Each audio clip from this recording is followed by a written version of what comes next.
ঢাকাই সিনেমার জনপ্রিয় নায়িকা দিলারা হানিফ পূর্ণিমা দীর্ঘ ক্যারিয়ারে অনেক দর্শক নন্দিত সিনেমা উপহার দিয়েছেন।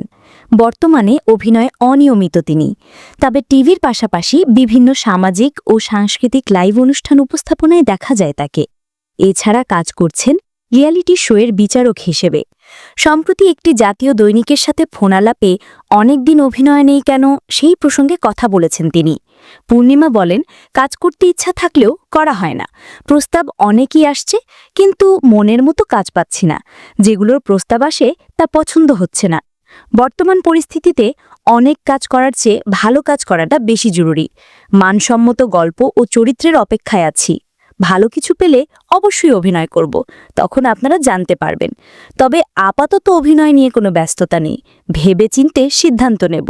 হুটহাট কোনো কাজ করতে চাই না। আমি বেছে বেছে কাজ করছি এখন। প্রতি দশকে ইন্ডাস্ট্রির পরিবর্তন ঘটে। ৯০ দশকের শেষ দিকে আমার শুরু। ০ দশকে যেমন সিনেমা হতো, পরের দশকে কিন্তু পুরোটাই বদলে গিয়েছিল। আর এখন তো বুঝতেই পারছেন কোন ধরনের সিনেমা হচ্ছে। তাই হুটহাট সিদ্ধান্ত না নিয়ে একটু সময় নিতে চাই।